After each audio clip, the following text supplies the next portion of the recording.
2005 മലയാള സിനിമയിലെ ഏറ്റവും വലിയ 10ാമത്തെ വിജയം മോഹൻലാൽ ബ്ലെസ്സി ടീമിൻ്റെ തന്മാത്ര. ബ്ലെസ്സി കാഴ്ചയ്ക്ക് ശേഷം സംവിധാനം ചെയ്ത ചിത്രമായിരുന്നു തന്മാത്ര. മലയാളത്തിലെ എക്കാലത്തെയും മികച്ച ക്ലാസിക് ചിത്രങ്ങളിലൊന്നായി തന്മാത്ര മാറി. 2005 ഡിസംബർ 16 ക്രിസ്മസ് റിലീസായാണ് ചിത്രം തിയേറ്ററിലെത്തിയത്. മോഹൻലാലിൻ്റെ അതിഗംഭീര പെർഫോമൻസ് ആയിരുന്നു സിനിമയുടെ ഹൈലൈറ്റ്. അൽഷിമേഴ്സ് രോഗിയായി മോഹൻലാൽ തൻ്റെ കരിയറിലെ തന്നെ മികച്ച പ്രകടനങ്ങളിൽ ഒന്നാണ് പുറത്തെടുത്തത്. മോഹൻലാലിന് മികച്ച നടനുള്ള സംസ്ഥാന പുരസ്കാരം ലഭിച്ചു. ദേശീയ അവാർഡിലും അദ്ദേഹം ഫൈനൽ റൗണ്ട് വരെ എത്തുകയും ചെയ്തു. മികച്ച കുടുംബചിത്രമെന്ന പേര് കുടുംബ പ്രേക്ഷകർക്കിടയിൽ നേടിയ തന്മാത്ര തിയേറ്ററിൽ ഭേദപ്പെട്ട വിജയമാണ് നേടിയത്. ഒരു കളർഫുൾ എൻ്റർടൈനർ അല്ലാതിരുന്നിട്ടും ബോക്സ് ഓഫീസിൽ തന്മാത്ര ഹിറ്റ് സ്റ്റാറ്റസ് നേടി. 2005 ഏറ്റവും വലിയ 9ാമത്തെ വിജയം മമ്മൂട്ടി കമൽ ടീമിൻ്റെ രാപ്പകൽ. ടി എ റസാഖ് തിരക്കഥയൊരുക്കിയ ചിത്രം റിലീസ് ചെയ്തത് ജൂൺ 24 മമ്മൂട്ടിയുടെ ഒരു തികഞ്ഞ കുടുംബ ചിത്രമായിരുന്നു രാപ്പകൽ. മികച്ച ഗാനങ്ങളുള്ള സിനിമയിൽ മമ്മൂട്ടിയോടൊപ്പം ശാരദയും നയൻതാരയും ബാലചന്ദ്രമേനോനും പ്രധാന കഥാപാത്രങ്ങളായി എത്തി. ചിത്രം ഭേദപ്പെട്ട അഭിപ്രായം നേടി കുടുംബ പ്രേക്ഷകരുടെ സ്വീകാര്യതയിലാണ് തിയേറ്ററിൽ വിജയമായി മാറിയത്. കുടുംബ പ്രേക്ഷകർ ഇരുകൈയും നീട്ടി സ്വീകരിച്ച ചിത്രമായിരുന്നു രാപ്പകലെങ്കിലും ഓഫ് സീസൺ റിലീസ് ചിത്രത്തിന് വിനയായി. ചിത്രം ബോക്സ് ഓഫീസിൽ ഹിറ്റ് സ്റ്റാറ്റസ് മാത്രമാണ് നേടിയത്. 2005 ഏറ്റവും വലിയ 8ാമത്തെ വിജയം ജോണി ആൻ്റണി ദിലീപ് ടീമിൻ്റെ കൊച്ചി രാജാവ്. CID മൂസ എന്ന ബ്ലോക്ക് ബസ്റ്റർ ചിത്രത്തിന് ശേഷം ദിലീപ് ജോണി ആൻ്റണി ടീം ഒരുമിച്ച ചിത്രമായിരുന്നു കൊച്ചി രാജാവ്. ഏപ്രിൽ 14 വിഷു റിലീസായെത്തിയ ഈ ചിത്രം മികച്ച അഭിപ്രായമാണ് നേടിയത്. ദിലീപിൻ്റെ സ്ഥിരം ശൈലിയിലുള്ള കോമഡി ട്രാക്കിൽ തന്നെയാണ് ചിത്രം പോയത്. ദിലീപിൻ്റെ നായികയായി കാവ്യമാധവൻ എത്തിയ ചിത്രത്തിൽ രംഭയും പ്രധാന വേഷത്തിലെത്തിയിരുന്നു. ജഗതി, ഹരിശ്രീ അശോകൻ, ദിലീപ് ടീമിൻ്റെ കോമഡി സീനുകളായിരുന്നു ചിത്രത്തിലെ ഹൈലൈറ്റ്. വിദ്യാസാഗർ ഒരുക്കിയ ഗാനങ്ങളും ചിത്രത്തിന്റെ ഏറ്റവും വലിയ പ്ലസ് ആയിരുന്നു. വിഷു സീസണിൽ വെക്കേഷൻ റിലീസായെത്തിയ ഈ ചിത്രം കുടുംബ പ്രേക്ഷകരുടെയും കുട്ടികളുടെയും വലിയ പിന്തുണയോടെ സൂപ്പർ ഹിറ്റായി മാറി. 7ാമത്തെ ഏറ്റവും വലിയ വിജയമായി മാറിയത് സത്യനന്ദിക്കാടിന്റെ അച്ചുവിന്റെ അമ്മ. രഞ്ജൻ പ്രമോദിന്റെ തിരക്കഥയിലൊരുങ്ങിയ ചിത്രത്തിൽ ഉർവശിയും മീര ജാസ്മിനും പ്രധാന കഥാപാത്രങ്ങളായെത്തി. അമ്മയും മകളും തമ്മിലുള്ള വൈകാരിക ബന്ധത്തിന്റെ കഥ പറഞ്ഞ ചിത്രം അഭൂതപൂർവമായ വിജയമാണ് നേടിയത്. ജനുവരി 26 തിയേറ്ററിലെത്തിയ ചിത്രത്തിൽ നരേനായിരുന്നു നായക വേഷത്തിലെത്തിയത്. ഇന്നസെന്റും പ്രധാന കഥാപാത്രമായി എത്തിയിരുന്നു. കുടുംബ പ്രേക്ഷകരുടെ വലിയ പിന്തുണയിൽ ചിത്രം വമ്പൻ ഹിറ്റായി മാറുകയായിരുന്നു.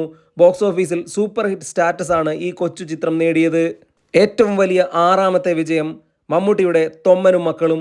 ഷാഫി സംവിധാനം ചെയ്ത ഈ ചിത്രം തിയേറ്ററിലെത്തിയത് മാർച്ച് 18 മമ്മൂട്ടി, ലാൽ, രാജൻ പി ദേവ് തുടങ്ങിയവർ പ്രധാന കഥാപാത്രങ്ങളെ അവതരിപ്പിച്ച ഈ ചിത്രത്തിൽ നായികയായെത്തിയത് ലയയായിരുന്നു.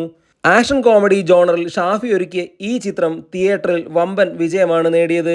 മമ്മൂട്ടിയുടെ അക്കാലത്തെ താരമൂല്യം ചിത്രത്തിന്റെ വമ്പൻ വിജയത്തിന് സഹായമായി. ആക്ഷനും പാട്ടും കോമഡിയും എല്ലാമായി ഒരു തികഞ്ഞ എന്റർടൈനറായാണ് തൊമ്മനും മക്കളും തിയേറ്ററിലെത്തിയത്. 2005 ഏറ്റവും വലിയ 5ാമത്തെ വിജയമായി മാറിയത് സുരേഷ് ഗോപിയുടെ ഭരത് ചന്ദ്രൻ IPS. 1994 റിലീസ് ചെയ്ത് ബ്ലോക്ക് ബസ്റ്ററായി മാറിയ കമ്മീഷണറിന്റെ 2ാം ഭാഗമായിരുന്നു ഭരത്ചന്ദ്രൻ IPS. രഞ്ജി പണിക്കർ തിരക്കഥയും സംവിധാനവും ഒരുക്കിയ ഈ ചിത്രം തിയേറ്ററിൽ വമ്പൻ ഹൈപ്പിലാണ് റിലീസായത്. ആ രീതിക്ക് തന്നെ പ്രേക്ഷകരെ തൃപ്തിപ്പെടുത്തിയ ചിത്രം 2005 വമ്പൻ ഹിറ്റുകളിൽ ഒന്നായി മാറി.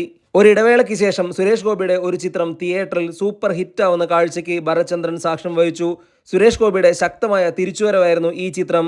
സുരേഷ് ഗോപിയുടെ നായക കഥാപാത്രത്തിനോളം തന്നെ കയ്യടി നേടിയ പ്രകടനമായിരുന്നു ഈ ചിത്രത്തിൽ വില്ലനായി എത്തിയ സായി കുമാറും നേടിയത്. രഞ്ജി പണിക്കറിന്റെ തീപാറുന്ന ഡയലോഗുകളായിരുന്നു ഈ ചിത്രത്തിന്റെ ഏറ്റവും വലിയ ഹൈലൈറ്റ്. ഭരത്ചന്ദ്രനായി ഒരിക്കൽ കൂടെ സുരേഷ് ഗോപി പ്രേക്ഷകരുടെ കയ്യടി നേടി. ഓഗസ്റ്റ് 26 തിയേറ്ററിലെത്തിയ ഭരത്ചന്ദ്രൻ IPS ബോക്സ് ഓഫീസിൽ സൂപ്പർ ഹിറ്റ് സ്റ്റാറ്റസ് ആണ് നേടിയത്. ഏറ്റവും വലിയ 4ാമത്തെ വിജയമായി മാറിയത് ലാൽ ജോസ് ദിലീപ് ടീമിന്റെ ചാന്തുപൊട്ട്. ബെന്നി P നായരമ്പലം തിരക്കഥയൊരുക്കിയ ഈ ചിത്രം തിയേറ്ററിലെത്തിയത് ഓഗസ്റ്റ് 26 ദിലീപിന്റെ നായികയായി ഗോപിക എത്തിയ ചിത്രം തിയേറ്ററിൽ മികച്ച വിജയമാണ് നേടിയത്. ദിലീപിന്റെ കരിയർ ബെസ്റ്റ് പ്രകടനമായിരുന്നു ചാന്തുപൊട്ടിലെ രാധാകൃഷ്ണൻ. ലാൽ ജോസ് ദിലീപ് കോംബോയിലെ മറ്റൊരു സൂപ്പർ ഹിറ്റ് ചിത്രമായി ചാന്തുപൊട്ട് മാറി. നല്ല ഗാനങ്ങളും ചിത്രത്തിലുണ്ടായിരുന്നു. കുടുംബ പ്രേക്ഷകർക്കിടയിൽ ദിലീപിനുള്ള സ്വാധീനം കൊണ്ട് വലിയ രീതിയിലാണ് ഈ ചിത്രം കുടുംബ പ്രേക്ഷകർക്കിടയിൽ സ്വീകരിക്കപ്പെട്ടത്. 2005 ഏറ്റവും വലിയ 3ാമത്തെ വിജയം മോഹൻലാൽ ജോഷി ടീമിന്റെ നരൻ.